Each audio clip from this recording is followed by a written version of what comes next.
All right, thanks for that, Thelma. So we only have 30 minutes. It's a pretty quick presentation. Normally we do this over about 90 minutes.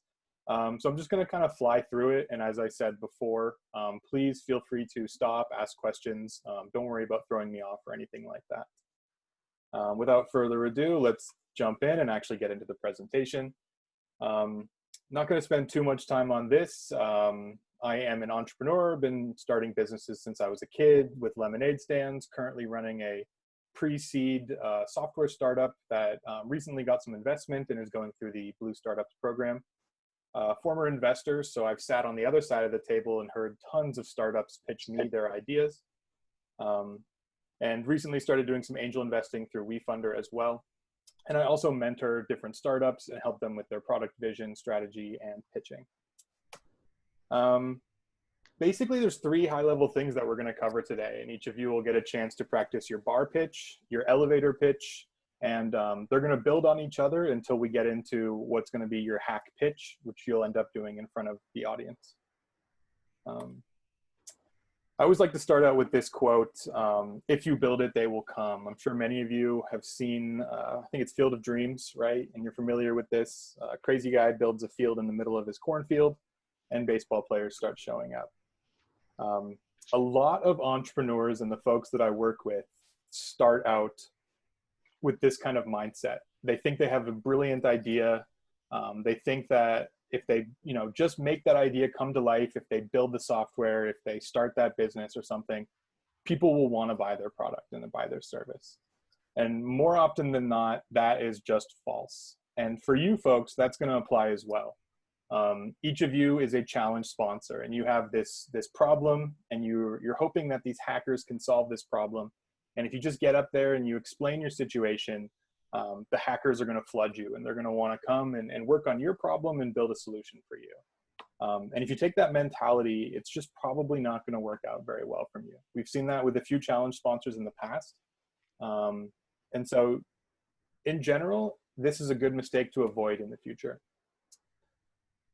The way that you get the hacker's attention is you have to build a presentation that carries them the entire way through. And so we're going to start with, this could be the first line of your entire presentation. We're going to start by actually doing a quick exercise, and it'll help me kind of get to know who's in the room. So this is your first value proposition. It's essentially a statement that goes like this: we do something for someone or group of people, and we do that in a special way. So actually what I'm going to do right now is I'm going to give each of you 2 minutes. Try to write down your own value prop. Patrick, that'll be for NIC Hawaii. Thelma, feel free to do this for the hack or for your other organization. But take 2 minutes really quick. It's going to be lightning fast, and write down your own value prop, and then you're going to share it. So take a couple seconds and go ahead and do that.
Okay, you've got about 30 seconds left. Doesn't matter if it's not perfect, doesn't have to follow this exact format, but try to get something down and then we can work on it.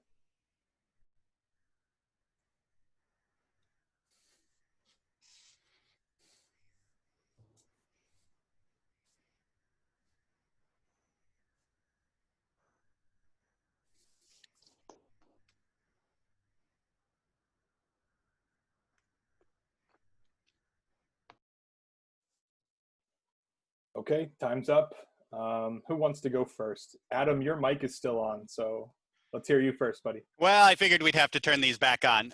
So the Hawaii State Archives preserves the rights, identity, property, and history of the peoples of Hawaii and makes this information globally accessible 365, 24/7 from anywhere in the world.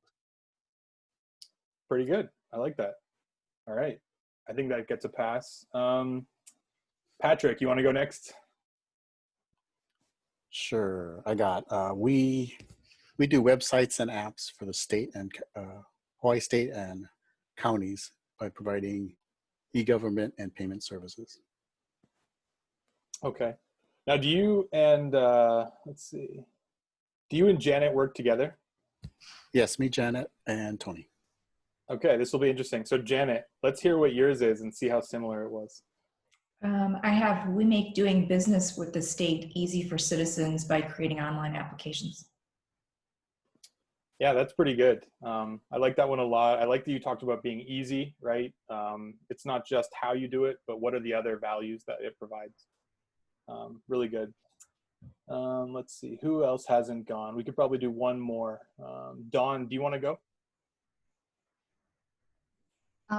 That's fine. I'm just not a state agency, but we are an organization, a multi-agency organization providing a one-stop shopping directory, making easier to provide support services and referrals to the state of Hawaii. Okay, pretty good. One thing that all of these had in common is that they're pretty short. People's attention spans are not very long. I know mine isn't. And so you all did a pretty good job of keeping it concise. There'll be ways kind of as we go through the rest of this presentation where we'll kind of keep massaging this and making it better over time. When you're doing a good value prop, you want to be selling painkillers, not vitamins. And that sounds really bad off the top, right? Because painkillers are maybe ruining America. But the difference between selling painkillers and selling vitamins is in painkiller, I was on a hike on Coco Head. I broke my leg, bone was sticking out. I needed painkillers right then and there. I needed an ambulance to get me to the hospital. So that's what the difference is with a painkiller. With a vitamin, I've been telling myself to take omega-3s for years. It would probably take me 2 minutes to order some fish oil on Amazon, and I just keep forgetting, right? And so if your key value prop can convince a sense of urgency, if it can be the painkiller and not the vitamin, then you'll get people's attention and you'll probably have a little bit more success. So as a good rule of thumb, be the painkiller, as horrible of an analogy as that really is. So that's kind of the opening intro. We're going to take that key value prop that each of you just wrote, and we're going to work it into what's something called the bar pitch. Joey Katzen, he's a Honolulu-based serial entrepreneur. I heard him give this talk on the bar pitch, and I absolutely loved it. So I stole it, and I'm going to present it to you guys today. This is a much, much shorter pitch than what you hear from an elevator pitch or a formal investor pitch or any other pitch that you normally will do. The premise is simple. You run into someone at a bar, someone who's not an industry expert, not necessarily an intelligent person. It could be just some random person at the bar. And they ask what it is that your company does. And essentially, a good bar pitch will follow somewhat of an order like this. And it's very, very similar to your key value prop. It's just slightly massaged a little. So the name of your organization is a blank that helps blank by doing blank. So again, very, very similar. The key here, though, is the value prop. It's that very last thing in the value prop. And I'll give you a quick couple examples to give you an idea here. So Airbnb is an online platform that helps homeowners rent out the extra rooms in their house. I used this example in particular because that's probably not how you might describe Airbnb. That might not even be how you interact with Airbnb. And so I put that little asterisk over homeowners because the important thing here is to know your audience. So if I'm talking to a college student, this isn't going to convince them that Airbnb is cool because they're not homeowners. This isn't going to sell them anything. I might switch it around for a college student and say it's an online platform that helps vacation goers save money. Instead of renting from hotels, they can rent directly from families, right? And so knowing your audience is going to be really important for your value prop because it's going to change. You're going to have different value props, different bar pitches in your back pocket, And you're going to have to whip them out in a moment's notice and be able to pique someone's interest and actually get their attention. If I'm a homeowner and I hear this, you want that next question to be, well, how do you do that? You know, you don't want them to say, oh, cool. You know, you want to get them to actually engage. Here's another one. Is everybody here familiar with Slack? So Slack is a very popular business app, and it helps organizations communicate, share files very efficiently, and it does this through instant messaging. Email is slow. Everyone knows email. Email is a bit more formal, whereas instant messaging, you know, it allows for kind of lightning quick interaction. I use this example again because there's a couple things here. There's two separate things, and then there's a value prop. So don't be worried about following it exactly to the T and using one word at a time. The point here is you have to get your actual value across. And so in this case, you can not only communicate, but you can share files. And then the value is that it's efficient, right? The value is it's efficient. So I'm not just telling them the features, but I'm bringing in the value. And there's possibly two separate features that could tie into that value. So back to the bar pitch. We're going to take 2 minutes again, and each of you is going to try to massage your existing key value prop into this kind of more bar pitch where it's really high level. Some of your value props were really good and you used kind of jargony words. Pretend like you're talking to some person at a bar pre-COVID, okay? So take 2 minutes. I'll be back again. And try to work on your bar pitch. Remember, keep it high level, sell values, and go.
Have about 1 minute left.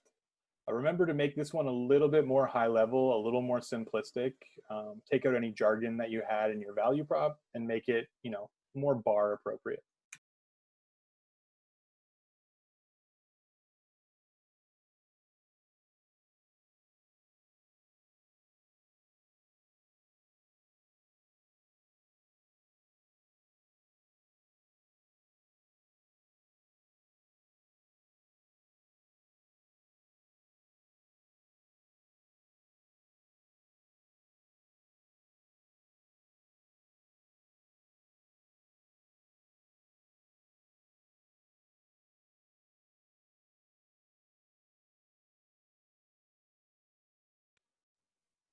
All right, so we're out of time. I know this is lightning quick, but we'll be sending out this deck, this presentation, so that you guys can refer back to it later. Since we are pressed on time, it'd be great if we could hear a couple of these and see kind of how they've changed from the detailed key value prop that you guys said earlier to how it, you know, transformed into something a little more casual. Let's see. Who hasn't gone? All right, let's focus. Let's start with NIC again. Patrick and Janet, either of you want to go first? Sure, I can go. So I have NIC Hawaii develops online services to help citizens conveniently do business with the state or county 24/7 from anywhere without having to visit state offices. That's pretty good. Yeah. So my next question would be, well, how do you do that, right? And then you could get into, you know, building websites and stuff like that. But that's pretty good. That gets my attention. Conveniently doing business, right? You're selling that value there, not just listing a list of features. I think that's pretty good. Dawn, do you want to go? Sure. We don't have an organization name because we're multi-agency. We're made up of DOH, DOE, DPS, and so forth. So this is what we'd like to have. This is Blank is an online directory that helps employees and the public find needed government services with one call. That's pretty good. I would say you're going to need that name. I mean, unless it's you personally. So you could say Dawn is a contractor who helps, but I'm not a contractor. yeah. What I might suggest, Dawn, is you're referring to it as the crap. I'm going to forget the name of the tool. You're referring to it as the resource directory. Yes. So I would say the State of Hawaii Resource Directory. Right? Okay. Okay. That'll be great. Okay. Yeah, that's perfect. All right, Adam, instead of hiring your pitch, Adam, can you explain what Janet's pitch was? Janet's pitch was online resources and tools that allow citizens to interact with the government without having to travel, call, email, show up in person. Janet, was that it? Was that pretty much it? That's pretty good. So You're hired, Adam. Yeah, that's a sign that it's a really good pitch. If something is repeatable and everyone understands it, not only do they understand it, but they can then say it back to you, that's going to be a really, really strong sign that what you have is a really good bar pitch. It's not high level. It's not detail oriented. It's a broad concept with values and maybe a couple features. So I think that's really good, Janet. And so you get 2 thumbs up. Adam, good job on your memory. So now that we have this bar pitch, this high level, pretty simple statement where we kind of introduce who we are, what we do, we're going to get into an elevator pitch now. The elevator pitch, if any of you aren't familiar with this, it's very common for folks in the entrepreneurship world, investors, etc. Its essential premise is this: you have someone who's important to you. It could be an investor, a customer, someone you're trying to hire. In this case, let's pretend that a team of Google software engineers is participating in the hack, and you happen to have 60 seconds to convince them to take your idea and build out a solution, which would be great because Google engineers tend to be top-notch, right? The key thing underlined here also is set up the next meeting. 60 seconds. This isn't a sprint for you to just spit out every single detail about your thing, because that's going to just backfire on you. So the key is to just kind of pique some interest and get that next meeting. And so it breaks down roughly to something like this, right? Your introduction, then you bring up the problem, and then, to get that next meeting, to get that next thing, you have an ask. And I'll break these down in a little bit more detail in just a sec.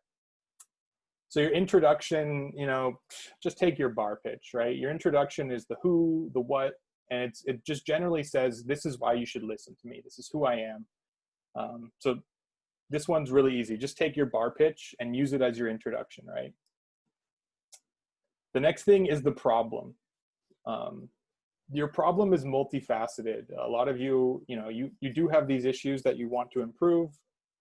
So you got to talk about what that problem is, who that problem specifically affects.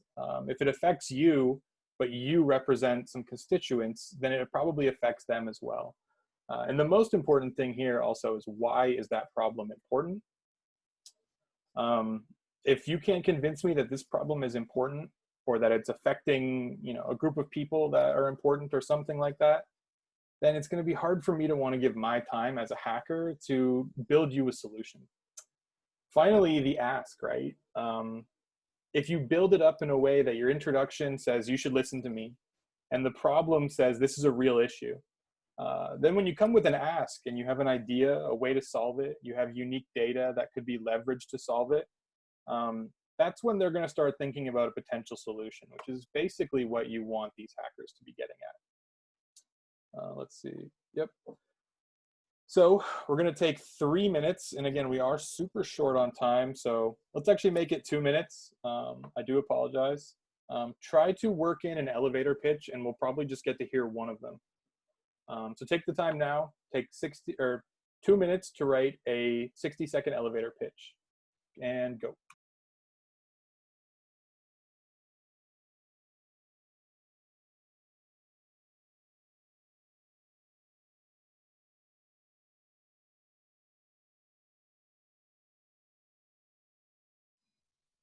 So Steph, I just want to point out that this is the most important part of this event. So if you have to take extra time, we have some question and answer periods built in. So take what time you need to make sure that our challenge sponsors feel comfortable giving their reverse pitches, okay? Sounds good.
Give you guys about an extra minute. It doesn't have to answer each one of these. It doesn't have to be 3 sentences for the problem. Just things to incorporate in your 1 minute pitch.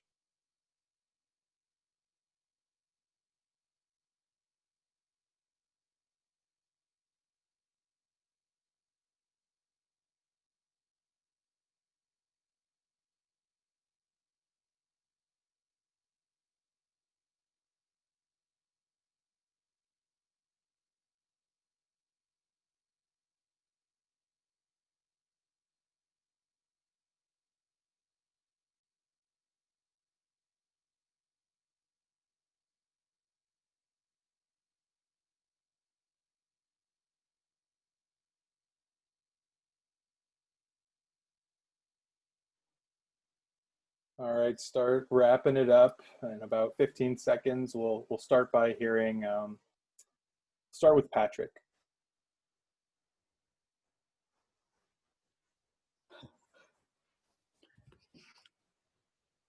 Let's see, how about, hi, I'm Patrick from NIC Hawaii, and we're and this is NIC Hawaii is a web company, a local web company, and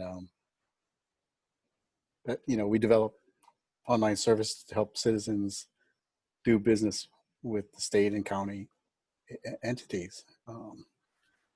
If you have you ever been late on paying a property tax bill? Well, instead of mailing in a check and waiting days for it to get to the agency, wouldn't it be cool to be able to pay online?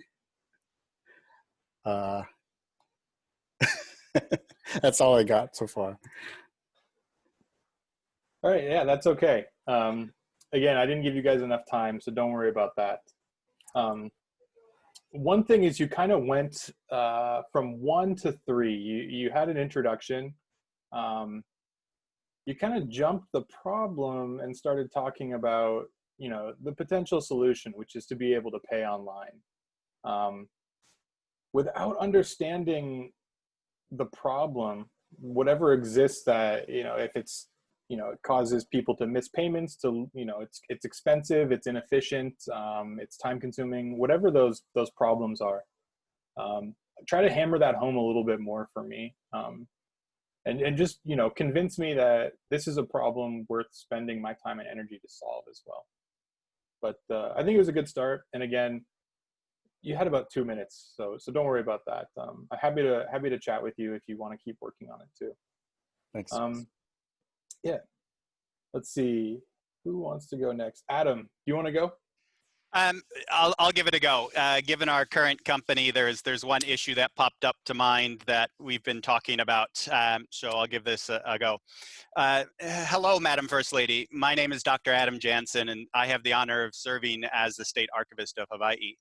Now, the State Archives has the legislative mandate to preserve the records of Hawaii and make them accessible. And I think we've done a very competent job of that with governmental records. We have governor records all the way back to the formation of the state and the territory. But as you know, it takes more than just a governor to run that office. Behind the scenes, there has to be a strong support group. And I think that's one area where we have not done as diligent of a job of collecting those records and making them accessible. So I would like to know if I could have an opportunity to speak with you about how we can preserve the efforts of the First Ladies and all of the hard work that they've done and the impact that they've had, not just on the governor's office, but the state of Hawaii as well as its people. So if you have an opportunity, I'd like to discuss you transferring your records to the State Archives so that we can preserve those and save that history in perpetuity for the people of Hawaii. Adam, is this your hack pitch? Is this your project? Actually, no, it's not, but it was just something that came to mind that we need to work on because I've got several more First Ladies to work on. Okay. All right. Janet, what was Adam's problem with the archives? What problem are they facing? What problem are they facing? Just trying to get all the information from the various First Ladies. Is that right, Adam? That is correct. To date, in the 100 years that we've been a state or a territory, we have collected no records from First Ladies. Wow, I didn't know that. So actually what Adam, you just said there, Adam, I will help you with that.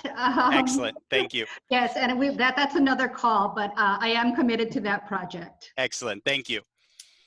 And for us, it is an important part of history that we're missing because again, it's not done in isolation. And the First Ladies have had such a strong impact in the culture and some of the social benefits in Hawaii that, they're really worthy of inclusion in the public memory as well.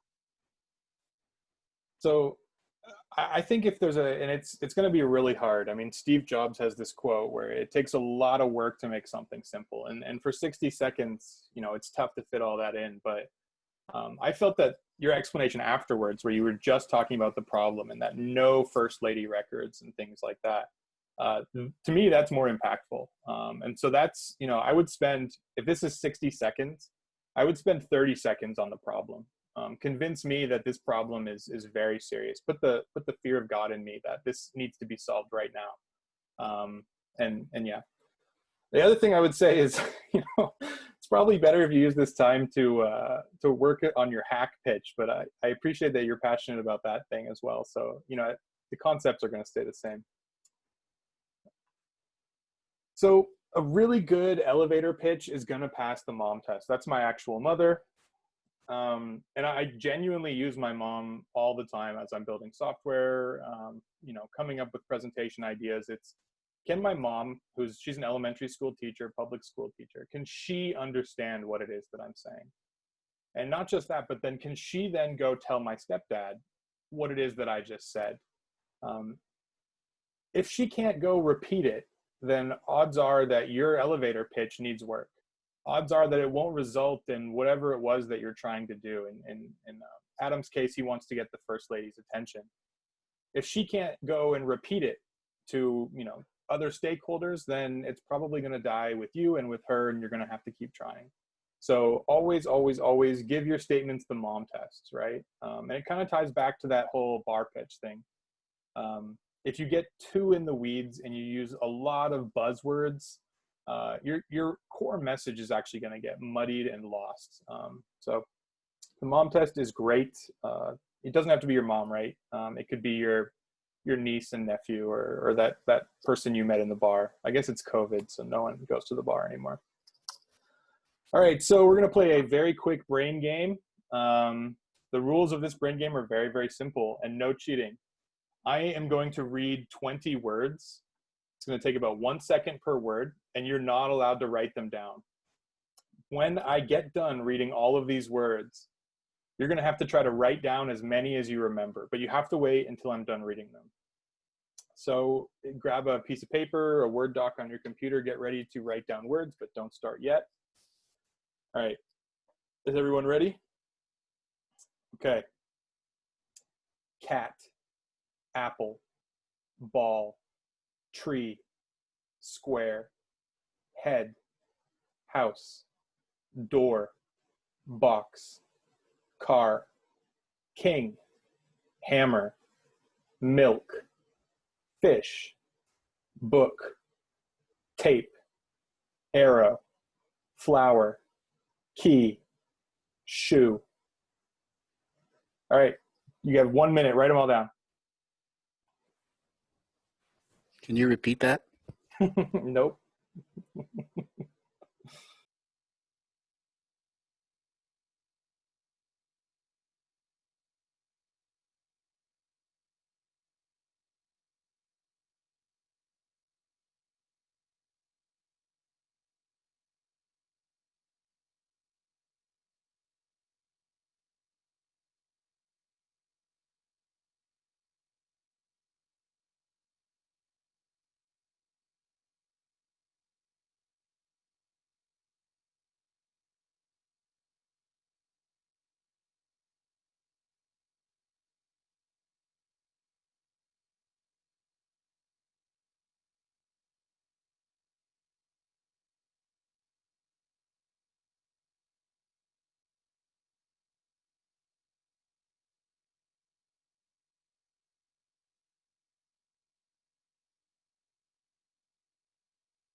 Okay, time's up. Feel free to keep trying to scribble them down if you can remember them. Janet, let's have you read the words that you remembered. I have cat, apple, tree, box, king, shoe. That's all I got. Okay, let's see. Cat, apple, tree, box, king, shoe. Is that right? Yep. So you had about 5. Okay. Did anyone beat 5? Anyone have more than 5? Hey, that's 6. 6. Okay. Yeah, someone's paying attention. Adam, how many did you have? Let's see. Cat, apple, tree, house, door, box, key, square, arrow, king, flower.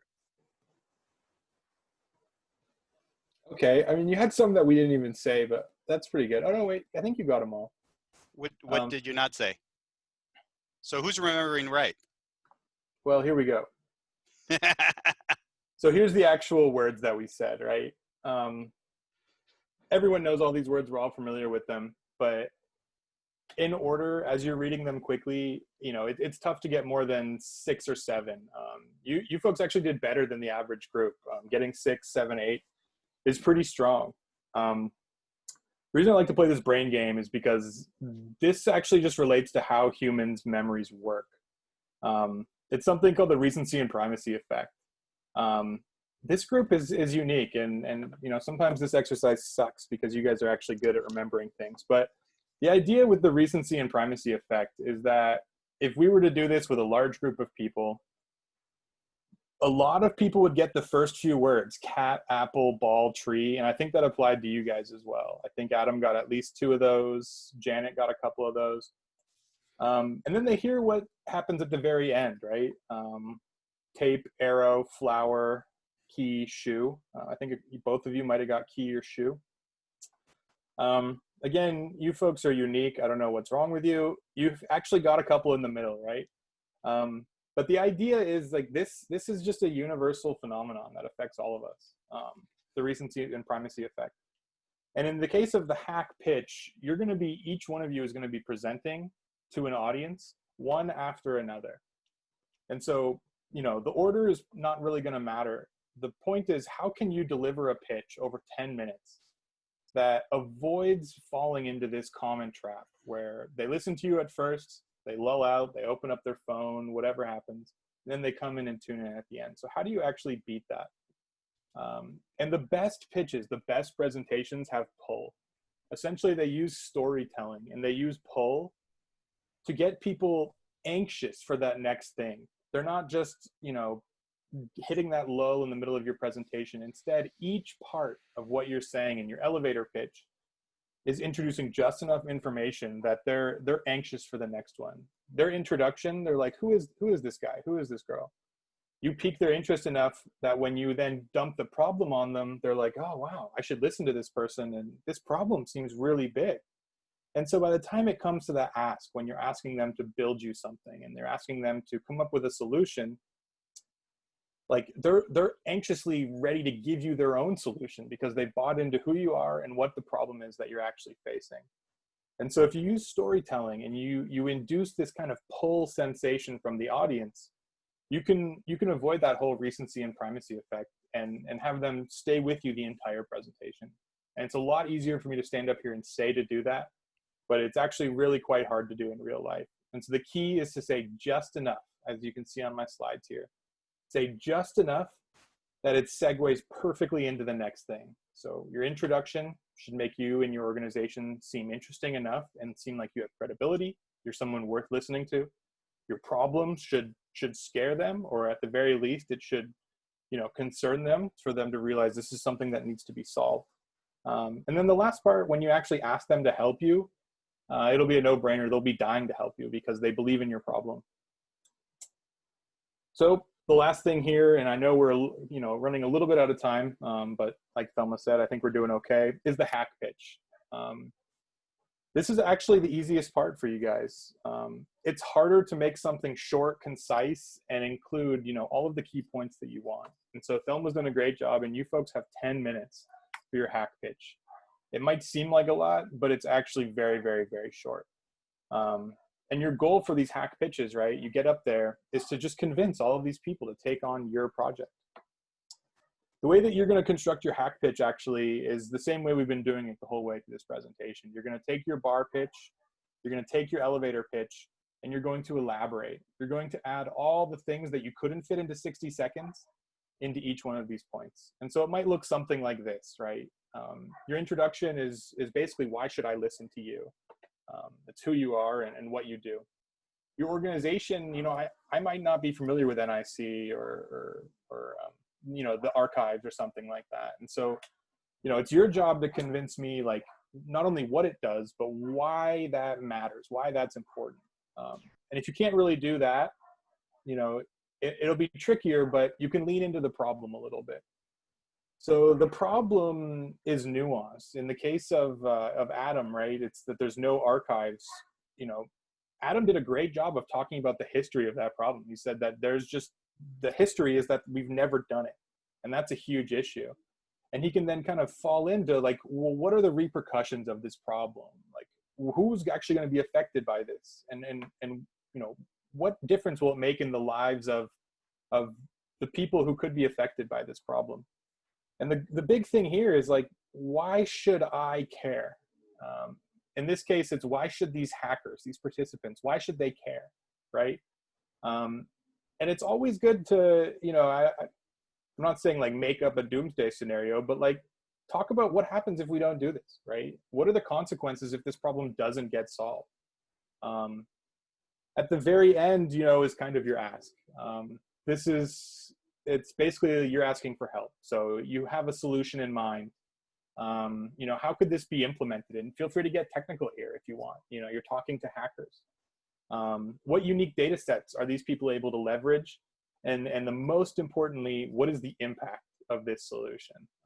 How will this solution deal with the problem, right? And so this is essentially what your hack pitch is. And again, 10 minutes is not a lot of time. You can really get into the weeds, and you could probably elaborate specifically on any one of these bullet points. Again, this will be sent out to you, so you'll have this if you want to refer to it. It doesn't have to hit all of these. These are suggestions, but just something to keep in mind, right? You've done the hard part. You've started with something condensed. The easy part is actually elaborating.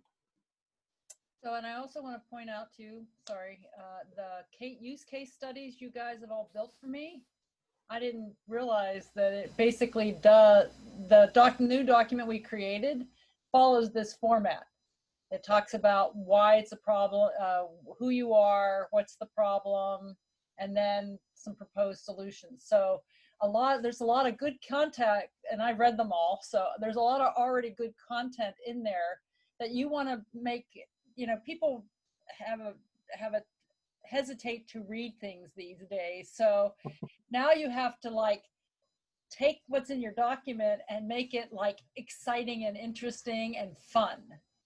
So take all that great content that you already built into your use case and figure out how to, and I don't know if Steph's going to say this, but images are really important, particularly when you're talking about who gets impacted by your solution. So that is a fantastic segue into just some general tips and tricks. Practice, practice, practice. I'm not really going to belabor the point there, but use the mom test. Practice in front of an empty room. When the guy comes to deliver your mail, try to convince him it's a problem. See if he runs away. I mean, just if you don't practice, it will show, and it has shown in previous hacks. So make sure you do practice. As Thelma said, right? Add visuals. This is the worst slide in the entire deck, okay? No one wants to sit there and just read this crap, okay? This is just a terrible, terrible slide. And so the key is to add visuals. Use large words. I want you to quickly be able to skim these and still listen to me at the same time. If you're reading the exact words, if someone's reading what's on your slide, or if you're reading what's on your slides, then you've lost the audience. I don't need you to stand up here and just read what's out there. Plus we're in Hawaii. I mean, there's so many beautiful visuals everywhere around you that you could possibly lean into. And picture says 1,000 words. This one I do believe is the most important, is to make them feel something. If you can make your audience, like I keep saying this, and it sounds bad, but if you can make your audience scared that this problem is a very real problem, then that's going to stick with them, right? If you can make them laugh, right? If you're a comedian, I'm not very funny, but if you can make them laugh, they'll probably remember what you said. If they can remember what you said, then you've already, won half the battle, where when they're thinking of which pitch they want to work on, they're probably going to pick yours because that's the one that's going to stick out in their mind. If you can actually get them to laugh, right? That's another way to pull them back in. I talked about the pull, where you want the audience paying attention. If I start, opening my phone and checking my messages or something, and I hear everyone laugh, it gets their attention. It brings them right back into the room. So make them feel something. Trigger an emotion is really, really important. And that's pretty much all I have for you today. I know that was like a blast. We only had, 40 minutes of that presentation. When we work with entrepreneurs, when I worked at Sultan Ventures in Honolulu, we would work with them on this stuff over months, and we would just keep refining and keep practicing. But today, it was a 40-minute presentation. So with that, I am going to be available on the Hack Slack. You can just contact me. It's just at Stefan Opsel. It'll probably automatically pop up. Feel free to send me an email. I'm also on LinkedIn and Twitter as well.